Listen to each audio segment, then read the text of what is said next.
కేసీఆర్ పాలన బాగుందా, రేవంత్ రెడ్డి గారిదా అంటే ఏం చెప్తారు? రేవంత్ రెడ్డి పాలనే బాగుంది.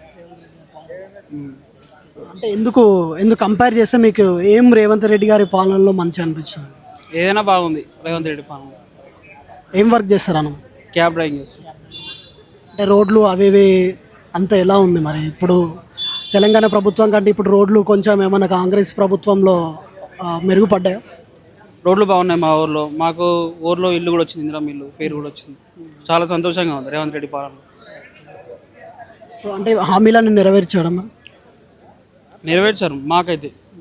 మా వరకు అయితే నెరవేర్చారు. అంటే మీ ఒక్కరికి కాదు కదా, అందరి చూస్తే ఎలా అనిపిస్తుంది? అందరికంటే కొంచెం మెల్లమెల్లిగా టైం పడుతుంది, చేస్తుంటాడు.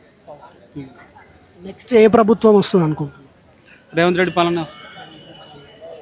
సో అవుట్ ఆఫ్ 10 రేటింగ్ ఇవ్వాలనుకుంటే కేసీఆర్ గారికి ఎంత ఇస్తారు, రేవంత్ రెడ్డి గారికి ఎంత ఇస్తారు? రేవంత్ రెడ్డి గారికి 100, కేసీఆర్ 0.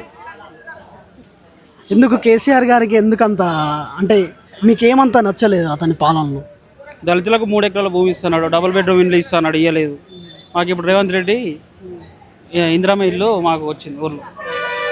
సో మీకు బెనిఫిట్ వచ్చింది కాబట్టి మీరు రేవంత్ రెడ్డి గారికి పాలన బాగుందని అనుకుంటున్నారు. మాకు గ్యాస్ 500 కూడా వస్తున్నాయి, కరెంటే ఫ్రీ, అన్నీ వచ్చేస్తున్నాయి. సో అంటే ఇప్పుడు నెక్స్ట్ టైం మీరు ఓట్ చేస్తే మళ్ళీ కాంగ్రెస్కి